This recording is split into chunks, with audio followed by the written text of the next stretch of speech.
कैसे पढ़ाई की, कैसे पढ़ना चाहिए?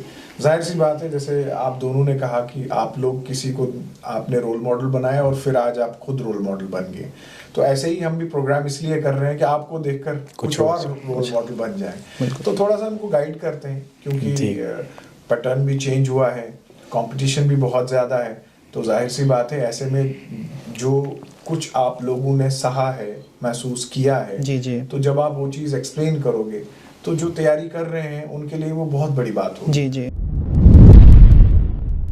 मेरे जीजू जो हैं वो केएस ऑफिसर हैं, उन्होंने मुझे काफ़ी इंस्पायर किया, और मेरे दूसरे जीजू हैं वो आईआरएस ऑफिसर हैं। तो इन्होंने मुझे बहुत गाइड किया और बोला कि नहीं, यू शुड स्टडी हार्ड, अच्छे से पढ़िए, हो जाएगा। आप जो 16 वाला जैसा समीर ने बताया एग्ज़ाम जो था, लास्ट स्टेज से हम बाहर हुए थे। तो ये पुलिस का जो ख्वाब आपने अपने वालिद को देखकर देखा है, आपके वालिद भी जो है वो पुलिस में हैं। जी सर। तो क्या उनकी वर्दी देखकर, उनका लाइफस्टाइल देखकर, उनकी सादगी देखकर आपने पुलिस की ही चॉइस जो है वो ठान के रखी है? आप जितनी भी पॉलिसी फॉर्मुलेशन कर लें, अगर आपकी उसकी इम्प्लीमेंटेशन अगर ज़ीरो है तो उस पॉलिसी का कोई काम ही नहीं है। तो मेरी तरफ से ना मेरा जो मेन जो फोकस रहा वो यही रहेगा कि किसी हद तक जो इम्प्लीमेंटेशन है वो अटमोस्ट रहे। अगर मुझे यूथ को या किसी को कुछ मुझे किसी को कुछ अगर बोलना है तो मैं ये बोलूँगा, 3 चीज़ों पे अपना अच्छा फोकस बना के रखिए। एक एथिक्स पे, ऑप्शनल पे और एसे पे, क्योंकि ये मार्क्स फेच करते हैं। अच्छा, आपने बड़ी खूबसूरत बातें कही, और आपने ये भी कहा कि ज़रूरी नहीं है सुपर इंटेलिजेंट ही जो है वो क्वालिफाई कर पाएगा। जी। इसमें ये जानना भी ज़रूरी है, जो बात हमारी अधूरी रहेगी उसमें ये था, एक तो मैंने ये कहा कि कोचिंग जो है जी वो किस तरह से लेनी चाहिए, और क्या कोचिंग ही एक डिसाइडिंग फैक्टर है? बट मुझे ऐसा लगता है कि दिस पर्टिकुलर सर्विस जो आपने इसके लिए एग्ज़ाम के लिए जो पढ़ना है, आपको आउटर वर्ल्ड के साथ भी इंटरेक्शन रखनी है, क्योंकि इस एग्ज़ाम में कितने अप्स एंड डाउन्स हैं। आप सोचेंगे 1 साल आप अपने आप को पैक रखेंगे, क्या पता आपका प्रीलिम्स क्लियर हो जाएगा, मेंस नहीं रहेगा। आप दूसरे साल भी अपने आप को पैक रखेंगे, तो कहीं ना कहीं आपकी जो इंटरेक्शन है विद आउटर वर्ल्ड वो ख़त्म हो रही है।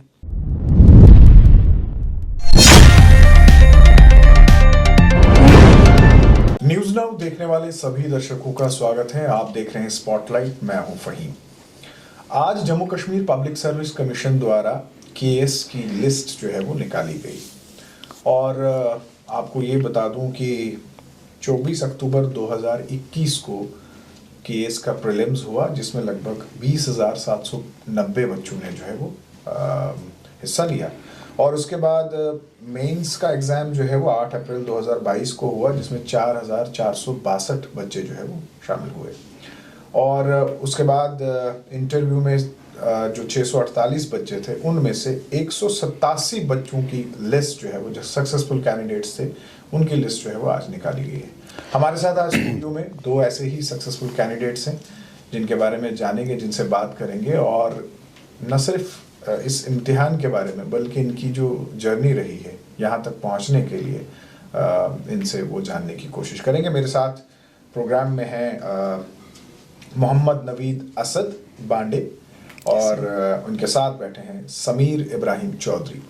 मैं आपको बता दूं कि असद जो है वो उधमपुर के रामनगर से ताल्लुक़ रखते हैं, और इनका रैंक जो है वो 92nd है, और समीर इब्राहिम चौधरी जो हैं ये जम्मू से हैं, गुजर कॉलोनी में रहते हैं, और इनका रैंक जो है 106 है। आप दोनों का प्रोग्राम में बहुत बहुत स्वागत है। Thank you. शुक्रिया। मैं असद आपसे शुरू करना चाहूँगा, थोड़ा सा सबसे पहले आप बताएं, उधमपुर से हैं, रामनगर से ताल्लुक़ रखते हैं, बचपन कहाँ बीता, स्कूलिंग कहाँ हुई?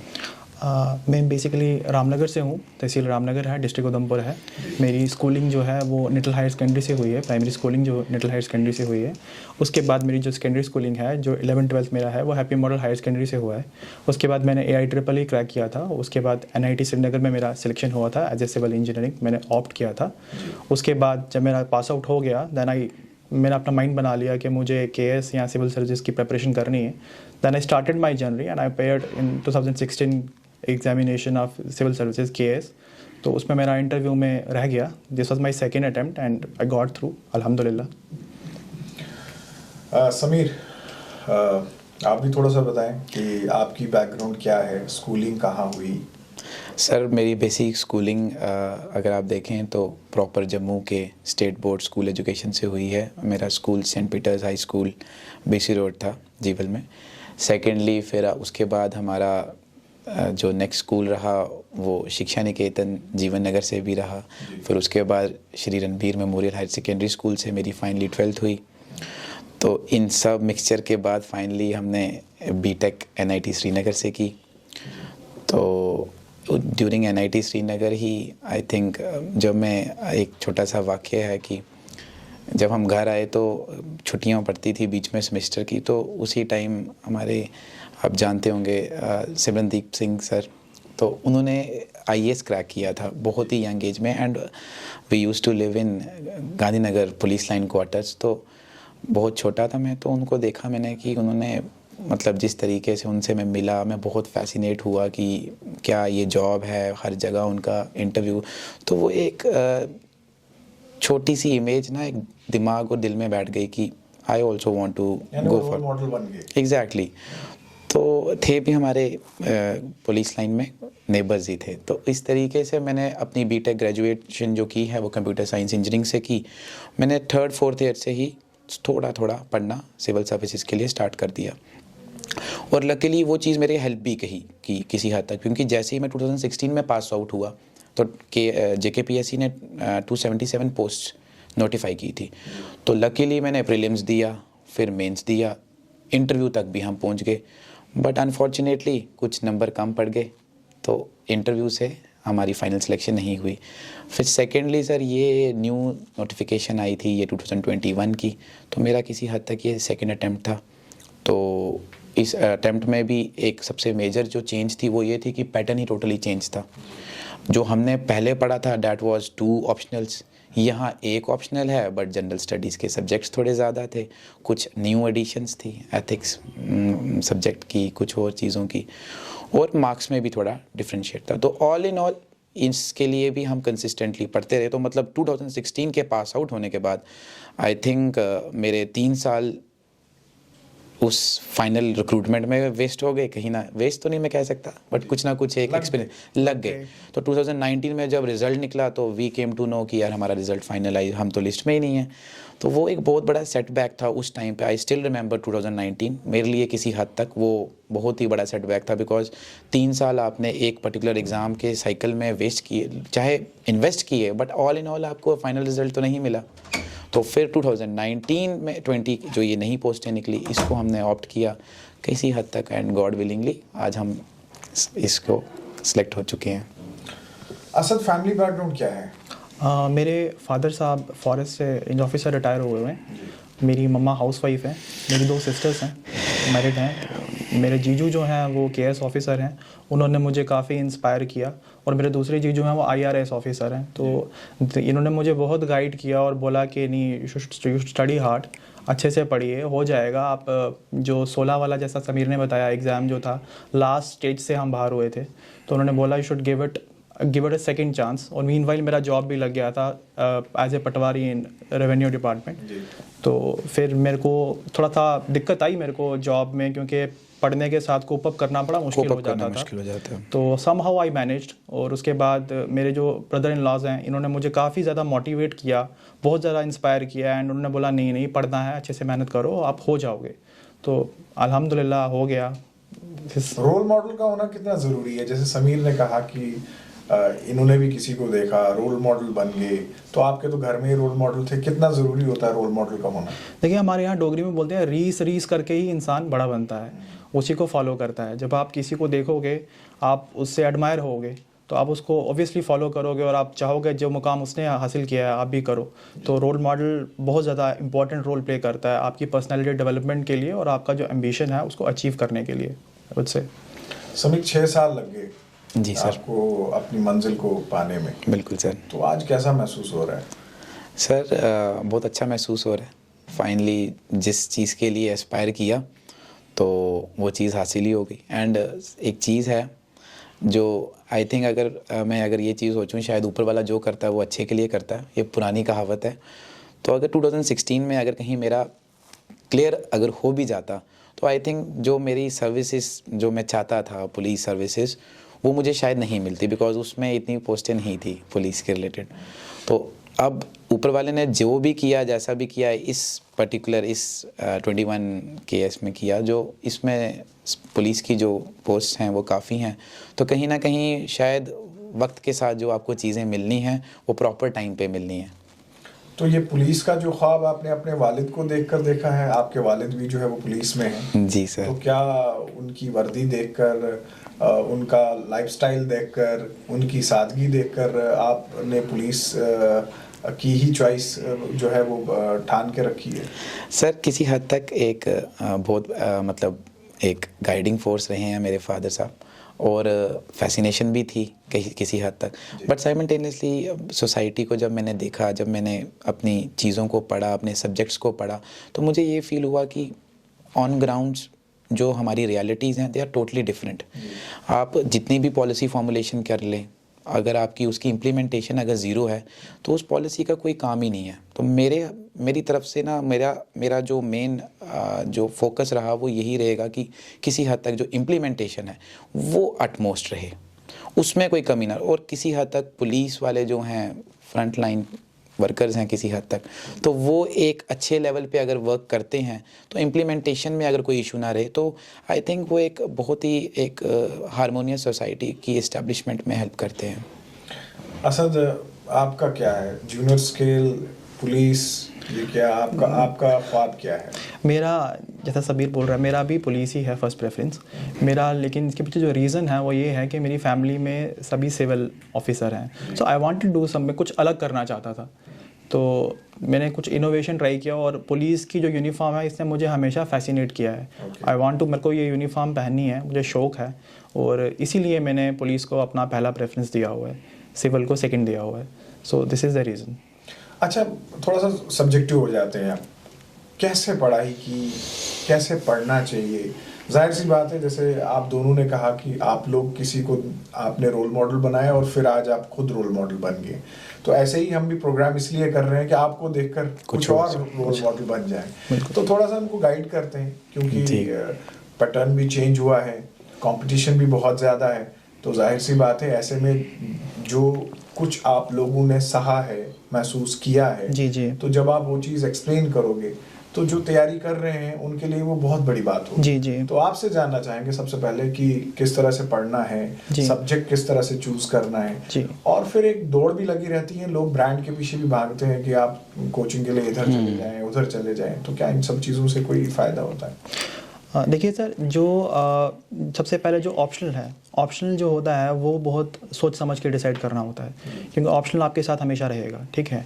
तो ऑप्शनल चूज़ करने से पहले आपको पहले सिलेबस का गो थ्रू करना है, जिसमें आप कंफर्टेबल हो, आपको कॉन्फिडेंस आ रहा है कि मैं इन चीज़ों में मुझे इंटरेस्ट है, और वो ट्रेंड को फॉलो नहीं करना कि ये ट्रेंड चल रहा है तो मैं ये ऑप्शन ही उठाऊंगा। जैसे सोशियोलॉजी चल रहा है तो मैं सोशियोलॉजी उठाऊंगा, एंथ्रोपोलॉजी चल रहा है तो मैं एंथ्रोपोलॉजी उठाऊंगा। ये चीज़ नहीं करनी है, जिसमें आपको इंटरेस्ट हो, और जिसमें सबसे इंपॉर्टेंट चीज़ जो होती है, मार्केट में मटेरियल होना चाहिए, टेस्ट सीरीज होनी चाहिए, प्रॉपर जो एक्सेस जो होता है वो होना चाहिए। ऑप्शनल को ये चूज़ कर लिया, उसके बाद अब यहाँ पे जो मेन प्रीलिम्स में जो आता है वो सी सेट आता है। अभी सी सेट का लेवल दिन ब दिन इंक्रीज़ हो रहा है और काफ़ी ज़्यादा वो टफ़ किया जा रहा है, तो उस पर अच्छा होल्ड बनाना है। और उसके बाद जो हमारे जनरल स्टडीज़ का जो आता है, जनरल स्टडीज़ की वेटेज भी बराबर है, और उसमें एथिक्स का पेपर आता है और एसे का पेपर आता है। अगर मुझे यूथ को या किसी को कुछ मुझे किसी को कुछ अगर बोलना है तो मैं ये बोलूँगा, 3 चीज़ों पे अपना अच्छा फोकस बना के रखिए, एक एथिक्स पे, ऑप्शनल पे और एसे पे, क्योंकि ये मार्क्स फेच करते हैं। और रहे GS1, GS2, GS3, इनमें भी आपको करना है, लेकिन इसमें जो मार्क्स का डिफरेंस रहता है वो इतना ज़्यादा नहीं रहता। तो अगर if you have to extract marks, आपको मार्क्स अगर ज़्यादा खींचने हैं और अच्छा परफॉर्म करना है, तो आपको 3 चीज़ों पे फोकस करना है, पहला ऑप्शनल, दूसरा एथिक्स और तीसरा एसे पेपर। तो यही मैं बोलूँगा, यही इनको गाइड करूँगा। समीर, आपकी तरफ से? सर सबसे पहले शुरुआत में ये कहूँगा कि सिविल सर्विसेज तो आज आप देखें मार्केट में बहुत ज़्यादा एक नेम इन फैंसी है, हर कोई चाहता है। और कुछ बच्चे ऐसे भी हैं जो डरते भी हैं कि यार शायद हमारे इस कैपेबल हैं भी हैं कि नहीं। मेरा उन जो यूथ है उसको सिर्फ एक ही मैसेज है कि इस एग्ज़ाम में कोई भी सुपर इंटेलिजेंट बच्चा स्पेसिफिकली रिक्वायर्ड नहीं है। अगर आप एवरेज स्टूडेंट भी हैं, आपकी अगर परसेंटेज 10th 12th में 70% है, 65 भी है, 60 भी है, still you can go through this exam. तो मुझे इस एग्ज़ाम की सबसे बेस्ट चीज़ यही लगती है। बस इस चीज़ में आपके एग्ज़ाम में जो रिक्वायर्ड रहेगा वो एक परसिवरेंस रहेगी कि किस तरीके से, शायद आपका, मेरे साथ ऐसे काफ़ी वाक़ये हुए कि प्रीलिम्स देंगे, क्या पता प्रीलिम्स ही ना क्लियर हो, अगर आपने प्रीलिम्स दे दिया मेंस ही ना क्लियर हो, मेंस दे दिया इंटरव्यू ना क्लियर हो। तो हर स्टेजेस पे आपकी फ़िल्ट्रेशन है, उस फिल्ट्रेशन से आपने डरना नहीं है, क्योंकि आपने अपनी कंसिस्टेंसी मेंटेन रखनी है। चलो, क्योंकि इसका सिलेबस जो है कहीं ना कहीं 70-80% जो आपका स्टैटिक पोर्शन है वो हमेशा सेम रहता है। जो चेंज होगी, जो फ्लोटिंग पार्ट है, दैट इज़ 30%। आप 30% को स्लोली एंड स्टेडीली न्यूज़पेपर्स के थ्रू पढ़ें। मैं तो कहता हूँ आज यूट्यूब है, यूट्यूब के थ्रू मेंटरशिप कितने अच्छे प्रोग्राम्स हैं। इनफैक्ट मैंने अपनी प्रिपरेशन के टाइम कितनी चीज़ें यूट्यूब से देखी। फ़र्स्ट ऑफ़ ऑल मैं थोड़ा हेजिटेंट था कि यार यूट्यूब पे शायद नहीं मिलेगा, but slowly and steadily during Covid आप देखें कहीं ना कहीं बच्चों ने, छोटे बच्चों ने यूट्यूब पे आ गए। तो ये जो कुछ कुछ चीज़ें हैं, मुझे ऐसा लगता है कि कुछ नए ज़माने की जो सहूलियत हैं, इन चीज़ों से बहुत हेल्प होती है। और बच्चे को कभी भी स्पेसिफिकली, कुछ मार्केट में एक ट्रेंड हो गया कि यार सिविल सर्वेंट वही लग सकता है जो सुपर इंटेलिजेंट है, ऐसा कुछ नहीं है मेरे हिसाब से। आपकी डेडिकेशन, आपका पैशन होना चाहिए। अगर आप स्लोली एंड स्टेडीली, ज़्यादा से ज़्यादा साल लगेगा, 2 साल लगेंगे, तीसरा साल, चौथे साल कभी ना कभी तो ऊपर वाला भी बोलेगा यार अब दे ही देते हैं इस इंसान को। अच्छा, आपने बड़ी खूबसूरत बातें कही और आपने ये भी कहा कि ज़रूरी नहीं है सुपर इंटेलिजेंट ही जो है वो क्वालिफाई कर पाएगा। जी, इसमें ये जानना भी ज़रूरी है, जो बात हमारी अधूरी रह गई उसमें ये था, एक तो मैंने ये कहा कि कोचिंग जो है जी, वो किस तरह से लेनी चाहिए और क्या कोचिंग ही एक डिसाइडिंग फैक्टर है। और दूसरी बात, मैं समीर पहले आपसे ही जानना चाहूँगा ये चीज़। और दूसरी बात ये कि बहुत सारे बच्चे ऐसे होते हैं जो कि कमरे में अपने आप को बंद कर देते हैं और बाहर की दुनिया बिल्कुल भूल जाते हैं। क्या वो फॉर्मूला भी सही है? नहीं सर, इस चीज़ में मैं एक स्पेसिफिकली बोलूँगा कि कोई भी चीज़ आप 24 आवर्स कमरे में बंद रख के, आई डोंट थिंक सो कोई एक अच्छा आउटपुट दे सकता है। माइट भी कोई एक rarest of the rarest experiment हो जाए तो शायद वो आउटकम दे दे। बट मुझे ऐसा लगता है कि दिस पर्टिकुलर सर्विस जो आपने इसके लिए एग्ज़ाम के लिए जो पढ़ना है, आपको आउटर वर्ल्ड के साथ भी इंटरेक्शन रखनी है, क्योंकि इस एग्ज़ाम में कितने अप्स एंड डाउन्स हैं। आप सोचेंगे 1 साल आप अपने आप को पैक रखेंगे, क्या पता आपका प्रीलिम्स क्लियर हो जाएगा, मेंस नहीं रहेगा। आप दूसरे साल भी अपने आप को पैक रखेंगे, तो कहीं ना कहीं आपकी जो इंटरेक्शन है विद आउटर वर्ल्ड वो ख़त्म हो रही है। आप इंटरनली डिप्रेशन में जा रहे हैं। और किसी हद तक बड़े बच्चे एंजाइटी, डिप्रेशन, इन चीज़ों के कहीं ना कहीं शिकार हो चुके हैं। तो सेकेंडली जो आपका इंस्टीट्यूट्स के रिलेटेड था, इंस्टीट्यूट्स के रिलेटेड मैं ये कहूँगा, मैं ये भी नहीं कहूँगा कि इंस्टीट्यूट्स का कोई रोल नहीं है, बट अगर आपको लगता है कि आपके कोई घर पे सीनियर हैं, कोई आपके सिबलिंग्स हैं जिनको काफ़ी मालूमात है, जिन्होंने क्लियर किया, आप उनसे एक अच्छी गाइडेंस ले सकते हैं। और मुझे ऐसा लगता है वो मेरे पर्सपेक्टिव से वो ज़्यादा बेटर है, क्योंकि वो आपका टाइम नहीं वेस्ट करेंगे। वो आपको सीधा बोलेंगे कि फॉर एग्जांपल ये बुक है, आपने ये वाला एनसर्कल पार्ट नहीं पढ़ना है। जनरली हम क्या करते हैं, हम सोचते हैं जी अब ये बुक खोली है, अब इसका सारा पार्ट पढ़ना है, बट कुछ पार्ट इरेलीवेंट है। अगर आप उस इरेलीवेंट पार्ट को नहीं पढ़ते हैं तो आपका टाइम सेव होगा। You have to do smart study. आप सोचेंगे कि भाई सिविल सर्विसेज हैं, आपने किताबें खोली, आपने पूरा एक एक करके PhD कर ली, आई डोंट थिंक सो वो कोई अच्छा रिजल्ट देंगे। तो इंस्टीट्यूट्स रिक्वायर्ड भी हैं जहाँ पे आपको लगता है कि यार मेरे लिए मेरे को कोई अवेयरनेस नहीं है, तो उस केस में कुछ इंस्टीट्यूट्स को आप फॉलो कर सकते हैं डेफिनेटली, जो भी आपको लोकल है। कोई स्पेसिफिक नेम नहीं मैं बोलूँगा कि एक इंस्टीट्यूट है वहाँ पे जाओ, ब्रांड नेम है कि इधर पढ़ेंगे तो उधर होगा, ऐसा कुछ नहीं है।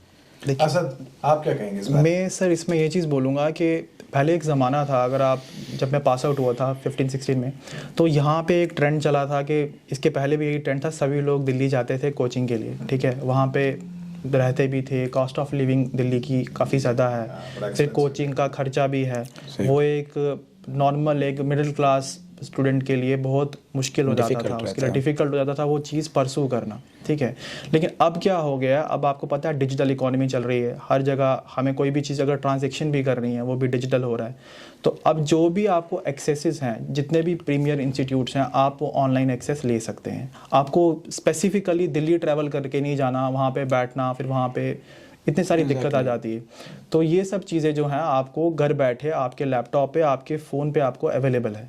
तो ये एक बड़ा अच्छी चीज़ है, बड़ा अच्छा। और आप मल्टीपल इंस्टीट्यूट फिजूल मिसाल के तौर पे अगर आपको एंथ्रोपोलॉजी के रिगार्डिंग कुछ पढ़ना है, ऑप्शनल के रिगार्डिंग पढ़ना है, तो यहाँ पे 3-4 इंस्टीट्यूट्स हैं, आप उनके लेक्चर्स देख लीजिए और वहीं पे आप घर बैठे उनके नोट्स बना सकते हैं, उनकी गाइडेंस ले सकते हैं। तो ये जो डिजिटल रेवोल्यूशन जो हुआ है, इसने बहुत ज़्यादा हेल्प किया हुआ है स्टूडेंट्स को, अपना ये एस्पायरेंट्स को अपना ड्रीम परसू करने के लिए, और आसान कर दिया हुआ है। तो मैं ये कहूँगा कि यही एक चीज़ बेटर हुई है। और जो भी मतलब जैसे अब अगर आपको टेस्ट सीरीज़ भी देनी है वो भी आप ऑनलाइन दे सकते हैं, मॉक टेस्ट दे दो, कुछ भी, हर चीज़ है। और जो डाटा है, जो मटेरियल है, अवेलेबिलिटी ऑफ द मटेरियल, वो उसकी कमी नहीं है, वो आपको बेतहाशा मिलेगा। आप बस चाहिए उसको अच्छे से पढ़िए और कंसोलिडेट करके अपना प्रेपरेशन अच्छा करिए। और आपने कहा कि कुछ लोग जो होते हैं कि अपना ये बिल्कुल सोशल बिल्कुल बंद कर देते हैं, ये चीज़ बिल्कुल गलत है। But it will lead you depression, इससे आपको डिप्रेशन हो जाएगा और हेल्थ पे बहुत प्रॉब्लम आ जाएगी। आपकी लाइफस्टाइल डिजीज़ेज जैसे डायबिटीज़ है, ये सब चीज़ें आपको that can hamper your health slowly and slowly, ये आपको दीमक की तरह खा जाएगी। तो मैं तो ये कहूँगा कि अपने जो भी आपके कुछ दोस्त जो हैं, अच्छे दोस्त हैं जिनका एम बट आपकी तरह ही है, उनके साथ टच में रहिए और प्रॉपरली उनके साथ कोऑर्डिनेट करके प्रिपरेशन करिए ताकि आपका काम आसान हो जाए। ये मैं भूल गया sir, sorry to interrupt, but ये चीज़ है कि आपकी कंपनी बहुत मैटर करती है सर। आपका जो फ्रेंड सर्कल है ना, वो उतना ही मोटिवेटेड होना चाहिए जितना आप हो। शायद मैं कहता हूँ एक स्टेप ऊपर हो। मतलब आपका अगर एक फॉर एग्जांपल अगर मैं 10 लेवल का पढ़ रहा हूँ, मुझे चाहिए कि मेरा जो दूसरा कंपेनियन है वो 12 रेटिंग पे हो फॉर एग्जांपल। तो आपकी जो कंपनी है ना वो बहुत मैटर करती है। मैं मतलब आप 10 पे हैं, जो आपका दोस्त है वो 4 पे चल रहा है, तो कहीं ना कहीं आप भी अपने आप को एक्सपेडाइट नहीं करेंगे। तो इस कुछ चीज़ों का खासी ख्याल रखना है ड्यूरिंग योर प्रिपरेशन। और इस चीज़ से आपका इंट्रोस्पेक्शन हो जाएगा। मतलब अगर आपका फ्रेंड है, आप कंपनी में हैं, आपको पता लग जाएगा कि मैं इस सेक्टर में लैग कर रहा हूँ, मैं इस सेक्शन में लैग कर रहा हूँ, इसको मुझसे अच्छा आता है और ये इसका कंसेप्चुअल क्लैरिटी मुझसे बेटर है। तो अगर आप जब डिस्कस करेंगे तो आपके कंसेप्ट भी क्लियर हो जाएंगे और आपको हेल्प करेगा। एग्जैक्टली। चले अब सबसे ज़रूरी सवाल पूछते हैं जी समीर, किसने दी आपको ये खबर कि आपका नाम लिस्ट में आ गया? सर जो हमारे लेफ्ट साइड में बैठे हैं शख्स, इन्हीं शख्स ने हमें मुझे रात को। मुझे वो थोड़ा मोमेंट बताया, मतलब आप कहाँ आई कॉल्ड हिम, मैं तो कॉल फोन कब आया, मतलब आपका रिस्पांस क्या था सर? फिर आपने घर में सबसे ज़्यादा किसके साथ शेयर किया, क्योंकि ये सबसे इम्पोर्टेंट सवाल है आज का।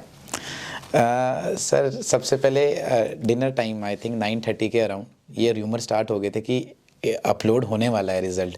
तो हम लोग साइट के ऊपर बार बार उसको रिफ़्रेश कर रहे हैं। सेशन टाइम आउट आ रहा है, JKPSC की साइट क्रैश हो गई हुई थी, साइट एज़ यूजुअल वो रहती है क्रैश।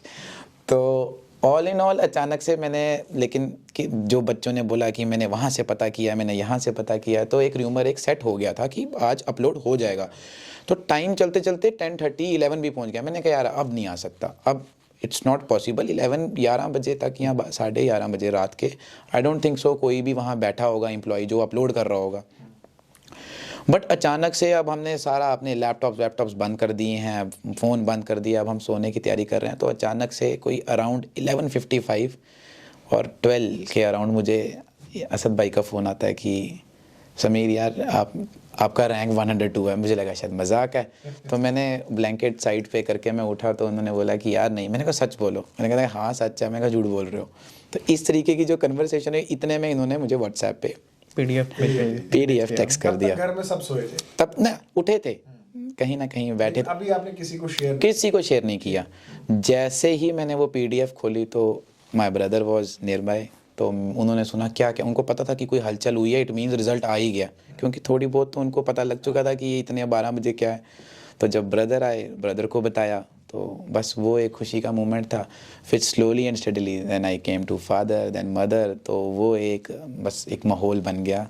तो इस तरीके से वो एक बहुत अच्छा मोमेंट था, किसी तरीके से ख़त्म हुआ। मुझे लगता है कि ज़िंदगी का सबसे खूबसूरत पल, बहुत खूबसूरत पल। असद आप भी बताएं। मेरे जैसा समीर ने बताया कि शाम से ना रूमर्स हो रहे थे कि यार रिज़ल्ट आने वाला है।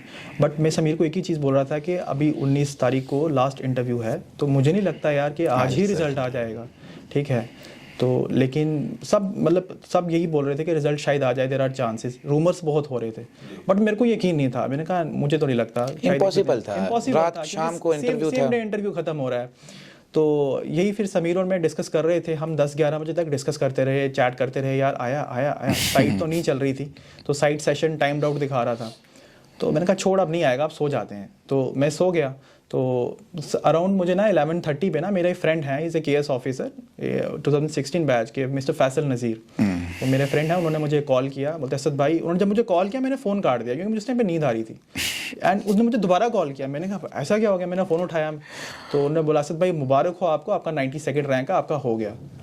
तो वो तो बहुत ही मतलब ऐसी मोमेंट थी जो खुश हो गया मैं। तो हाँ नींद उड़ गई एकदम से मेरी। तो मैंने कहा भाई मुझे PDF सेंड कर दो प्लीज़। बोलता आपको मेरे पे यकीन नहीं है? मैंने कहा नहीं हाँ आप प्लीज़ लेकिन PDF सेंड कर देना।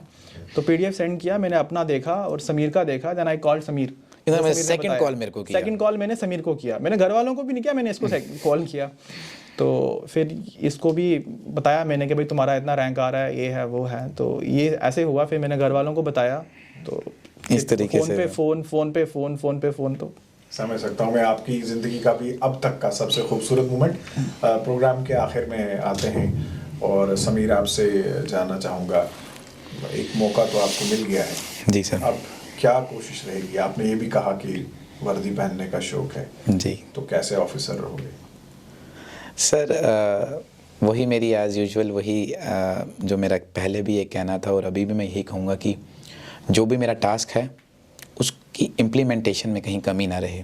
मतलब बनाया कानून कुछ क्या है, इम्प्लीमेंटेशन किसी और वे में चल रही है, तो उन चीज़ों पे स्पेसिफिकली एक फोकस वे में आपको मतलब वर्क करना है। आपके जो सबॉर्डिनेट्स रहेंगे, जो आपके सीनियर्स रहेंगे, उनके साथ एक कोलैबोरेटली किस तरीके से काम करना है वो बहुत मैटर करेगा। और एक बड़े कोऑर्डिनेटिव मैनर में अगर काम चले तो आई थिंक जो एक नॉर्मल पब्लिक है, अगर जिस तरीके से आपको पता है एक इमेज सेट हो जाती है पुलिस के रिलेटेड कि यार वहाँ जाना है, काम शायद नहीं होगा, 4 बार फ़ोन कराने पड़ते हैं स्टार्टिंग में, कुछ इस तरीके की जो चीज़ें हैं, अगर हम अपनी इम्प्लीमेंटेशन और अगर आप अपने बड़े राइट माइंडसेट से अगर आप काम करने की कोशिश से मतलब आपकी नीयत अच्छी है तो आई थिंक बहुत चेंज लाई जा सकती है। तो वो चेंज के लिए I will definitely work, I will try my best. Asad, क्या कंट्रीब्यूशन रहेगा सोसाइटी को? Sir as you already know कि मतलब मैंने पुलिस का ऑप्ट किया हुआ है, और पुलिस का जनरली आई वुड से कि थोड़ा परसेप्शन ठीक नहीं रहता। लोग बोलते हैं कि ये कोऑपरेटिव नहीं कोऑपरेटिव नहीं है, थोड़ा अथॉरिटेटिव है, बात नहीं मानते। तो मैं ये कोशिश करूँगा कि मेरे लिए ऐसा कमेंट ना आए, ठीक है? ये कमेंट मेरे को नहीं चाहिए, अच्छा नहीं लगेगा सुनने में।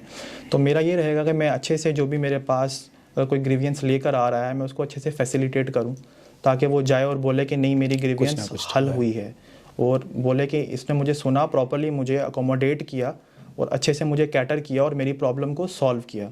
तो ओवरऑल इससे ये चीज़ होएगी कि जो पुलिस डिपार्टमेंट है उसका इमेज और अच्छा होएगा, और जो नेगेटिव परसेप्शन बना के रखा हुआ है लोगों ने कुछ हद तक आई वुड से कि वो ये चेंज, मैं कोशिश करूँगा इस परसेप्शन को चेंज करूँ। और यूथ जो है हमारा वो ड्रग्स के लिए बड़ा ज़्यादा, आप सुन रहे हैं कि कितना ज़्यादा कभी ड्रग ट्रैफिकिंग, कितना ज़्यादा ड्रग मैनेज ने बहुत ज़्यादा हमारी सोसाइटी को हार्म किया हुआ है। तो मेरी पूरी कोशिश रहेगी जो यूथ है, जो हमारी एज का है, टीनेजर हैं, वो इस गंदी चीज़ की तरफ ना जाएं, ड्रग्स में मुलविस ना हो, गलत चीज़ ना करें, क्योंकि ये आहिस्ता आहिस्ता हमारी सोसाइटी को दीमक की तरह खा रहा है। तो ये 2 चीज़ों पे मेरा प्राइम फोकस रहेगा, एंड इंशाल्लाह I will do it. Sameer, Asad, आज के दिन तो मुझे पता है कि आपके घर में सबसे ज़्यादा डिमांड आपकी है और ऐसे में आपने टाइम निकाला, हमारे स्टूडियो में आए और आपने अपनी जो कहानी है वो सुनाई। आप दोनों का बहुत बहुत शुक्रिया। शुक्रिया सर आपका भी, आपका जो ये प्लेटफॉर्म था, आपने हमें अपने जो एक व्यू पॉइंट्स थे वो डिस्कस करने के लिए ये प्लेटफॉर्म दिया। We are really thankful to you and you are doing a very remarkable job. मैं आपके यूट्यूब पे वीडियोस देखता रहता हूँ, आपने सुचित्रा शर्मा सर का भी डाला था, तो उससे भी इंसान को बहुत कुछ मिलता है।